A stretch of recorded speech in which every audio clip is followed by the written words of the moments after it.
Hi everyone, it's Sampo and today I'm going to share my thoughts on the MMO Black Desert Online. Note that this video is based on my opinions. Without further ado, let's jump straight into it. Graphics 10 out of 10. This game is by far the most good looking MMO I have ever seen. It's not just the graphical quality but also the zone layout, and by that I mean how the different buildings and such are placed in the world, making the game not only look beautiful but also realistic. That leads to the next point, world immersion, which I would also give 10 out of 10. First of all, the game is completely open world, meaning that there are no loading screens or instanced content except the player housing.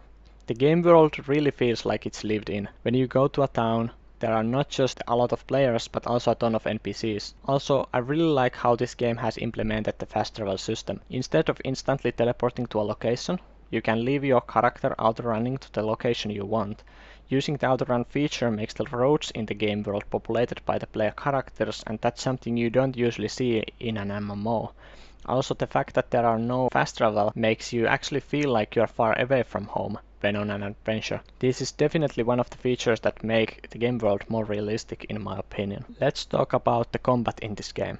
I really like the fact that this game has tried something new in the MMO genre. The targeting is done with a mouse, which is not anything new nowadays in an MMO, but I think it's the skill system that's very unique. Most of the skills have no cooldown and instead cost resources like mana, kind of like in the Elder Scrolls Online, but to differ from that, combining certain skills together causes various combos, and in the overall I found the combat gameplay a lot of fun, especially because most of the time you are not just fighting against one or two monsters but almost an entire camp at the same time. Therefore the monsters are way weaker of course, but it makes the player feel more like a hero. I would give the combat 8 out of 10 because some of the skills and overall the movement feel a little bit clunky to me. For example, when using a skill, most of the time the character stops the movement to perform the skill. The next topic is the character customization, which is done very poorly in my opinion. When creating a character, you cannot choose your race or gender, because all of the classes have a certain race and gender locked to them. For example, warriors are always male human and rangers are always female elves. That's a bit odd,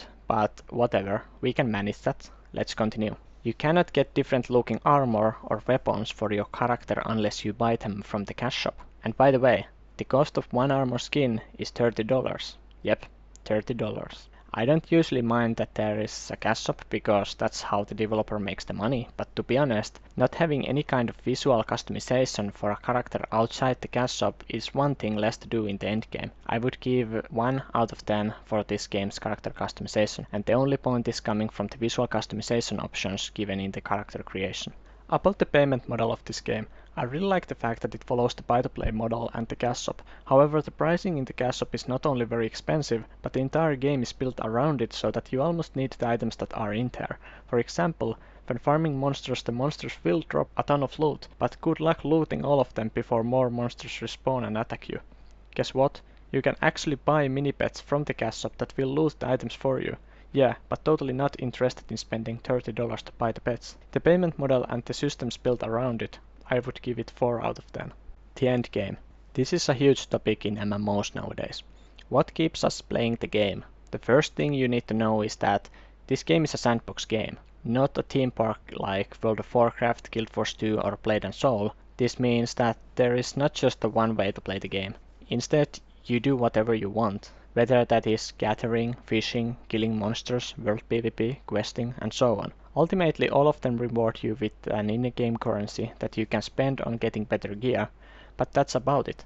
Getting better gear is pretty much the only endgame goal in this game, unless you want to compete very hard on some of the leaderboards like fishing, I guess. I've heard many people complaining about the lack of dungeons and raids, but to me that's not really a problem as I'm quite a casual player myself. However, this game doesn't give me any endgame goals like getting different armor skins, filling up collections or earning achievement points. Also, the PvP felt like it's about who has the best gear or more health potions. Because of this, I would give it the endgame 3 out of 10. So as you can see, I have both positive and negative thoughts about this game. I feel like I really want to play this game, but whenever I log in, I don't know what to do. But maybe that's just me. Anyway, in total I would give this game 7.5 out of 10. Definitely check this game out if you are interested in MMOs that try something different. Thanks for hearing my opinion and have a nice day. Bye.